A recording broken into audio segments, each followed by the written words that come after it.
Dude, okay. Let's pick a new curl. I'm not sure what yet, but these felt fucking sick. Next movement, I mean, I don't even have to think about the technique. The machine does all the work for keeping my forearms or my palms facing upward. All I got to do is sit here and go hard.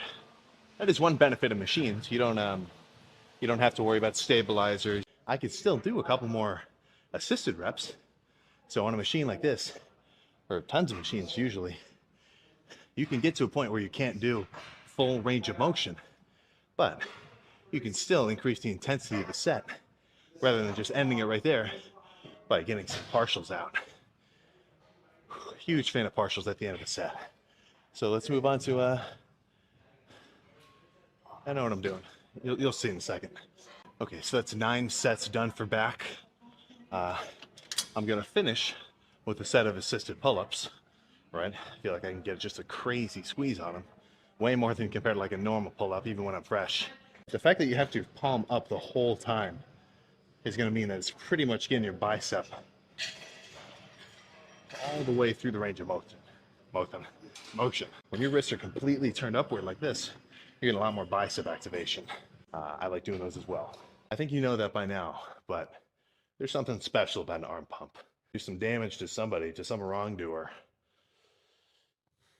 But biceps, a pump cannot do any wrong when it comes to how your fucking biceps look.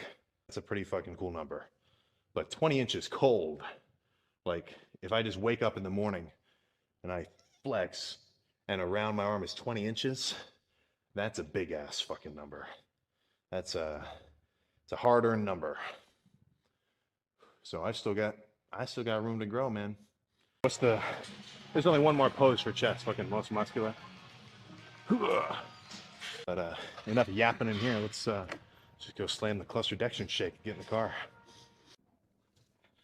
Okay, chest was a success. A rhyme unintentional.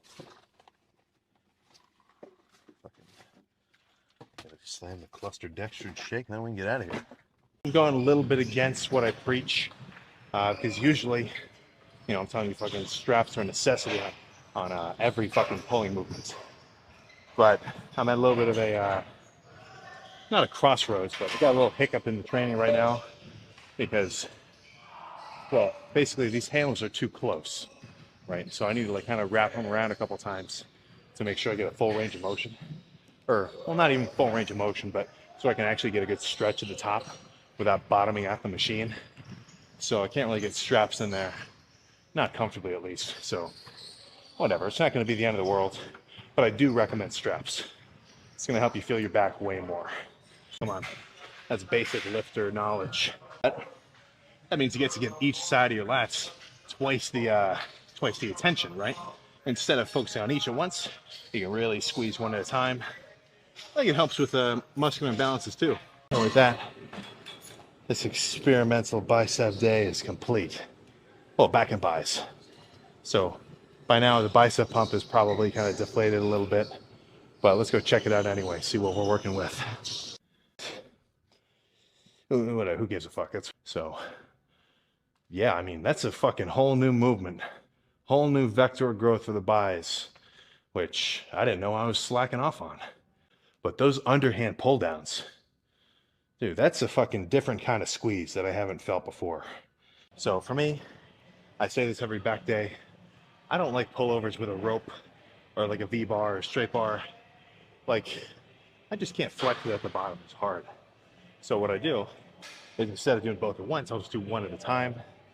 I'll put my arm up on this upright.